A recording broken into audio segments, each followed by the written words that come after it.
اچھا، کبھی سوچا ہے کہ اگر انسان کے اندر ہر وقت سمجھ، جذبات اور خواہشات آپس میں لڑتی رہیں تو پھر انصاف کیسے ممکن ہے فرد کے اپنے اندر؟ آج ہم اسی سوال کے ارد گرد رہیں گے، اور جو ذرائع ہمارے پاس ہیں ان کے روشنی میں افلاطون کے نظریہ نفس کا ایک گہرائی میں جائزہ لیں گے، وہ جو روح کے 3 حصوں والی بات ہے۔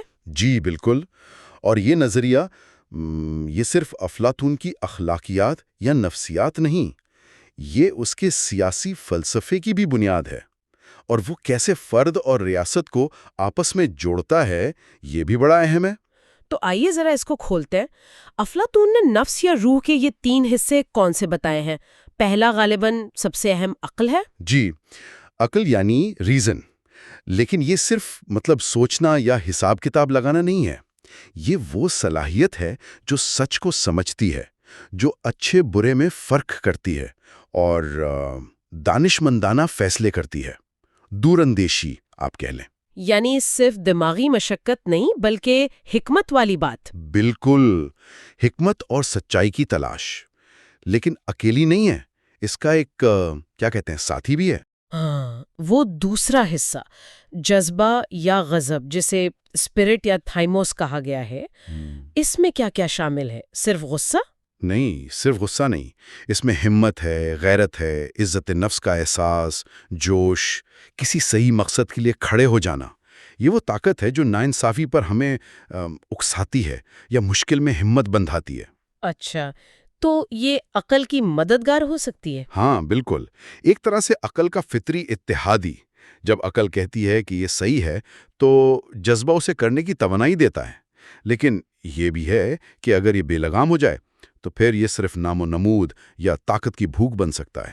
ٹھیک، اور پھر تیسرا حصہ خواہشات، ایپیٹائٹ، یہ شاید سب سے زیادہ مشکل پہلو ہے۔ ہاں، آپ کہہ سکتے ہیں یہ ہماری بنیادی جسمانی ضروریات ہیں، نفسانی خواہشائیں جیسے بھوک، پیاس، مال کی ہوس، جنسی طلب۔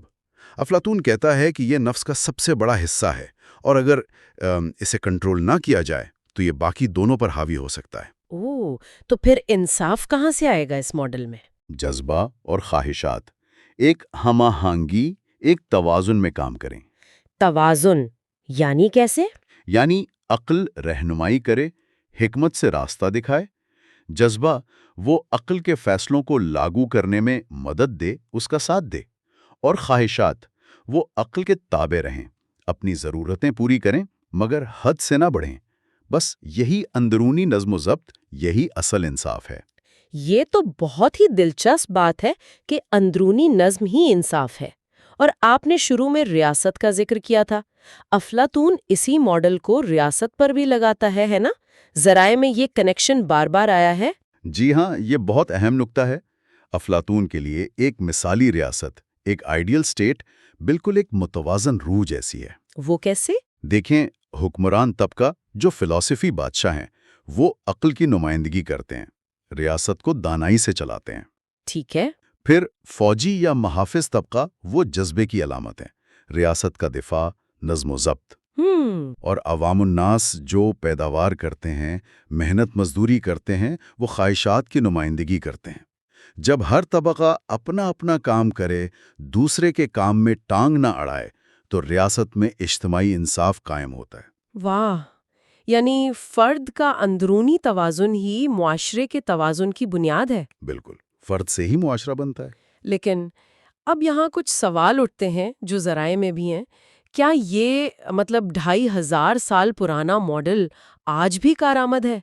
آج کا انسان اتنی پیچیدگیوں کے ساتھ کیا واقعی اسی طرح عقل، جذبے اور خواہش کی کشمکش میں ہے؟ یہ بہت گہرا سوال ہے، اور اس کا جواب سیدھا ہاں یا نہ میں نہیں ہے۔ ایک طرف دیکھیں تو حیرت ہوتی ہے کہ یہ آج بھی کتنا متعلقہ لگتا ہے۔ کس طرح سے؟ دیکھیں، کون ہے جو یہ اندرونی کھینچا تانی محسوس نہیں کرتا؟